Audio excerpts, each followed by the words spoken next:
जय जगन्नाथ सांग मैंने आपण मानक मो चैनल पुणी थे स्वागत। आज मुझे नहीं आसी घर स्टाइल अंडा तरकारी। आपण ये घर जहाँ भी इंग्रेडिएंट थी आपड़ से अंडा तरकारी करेंगे बहुत सहज और सरल उपाय देखु। आ खाया को भी बहुत टेस्टी और हाइजेनिक निहाती लगे। आपड़ थे ट्राए करूँ निहाती भल लगे। आपण प्राय करुवे कि मो स्टाइल भी करूँ बहुत भल लगे। देखो अंडा ये 12टा नहीं से लुण पकई दूसरी लुण पकईकि पानी टी दे देकी सीझेदवा।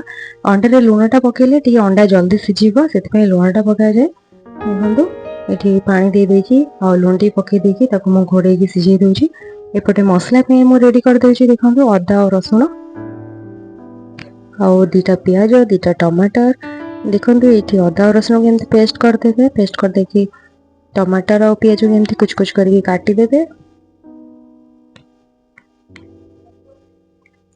सहित टी गोटा मसला भी नहीं देखो ये अंडा और आलू मोर सीझी गला। एक्चुअली आलूटा जल्दी सीझे देते आगुआ प्रेसर मारिकी अंडाटा मुझे सीझे। देखो अंडा और मोर आलू सीझी सीझी ठंडा होगा मुझे अंडा छड़े देती। छड़े रखीदेला ये मसला प्रिपेयर करुँची। आ गोटे कड़े तेल टी देदेली चीनी दे देती। देखो से जो गोटा मसला रखी से गोटा मसला को पके देती। तापर पियाज काटी जो पियाज रखी देखो ताको भी पके देती। भल से फ्राए करदे। पियाज फ्राए होगा पर लुण हल्दी टे लंका पाउडर टे पकईदे। देखो से काटी टमाटर भी पकईदेली एमती फ्राए करदे। तापर अदा और रसुण जो बाटिक रखी भी पकईदेली। देखो अदा और रसुण पेस्ट पकई भी भल से कषिदेली। तापर से चिकेन मसला पकईदेली।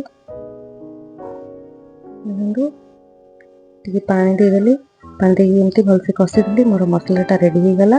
ये अंडा फ्राए कर दूसरी सोरिष तेल पकईकी अंडा सब दे दूसरी।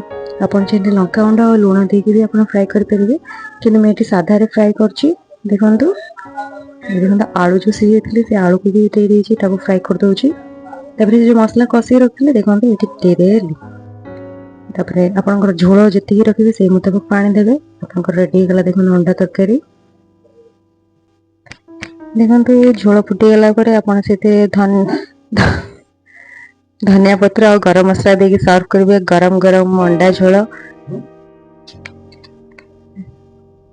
रेडी गला। देखो आप अंडा झोल रही। जय जगन्नाथ संग मैंने आउडी नेक्स्ट वीडियो रे देखा हबो।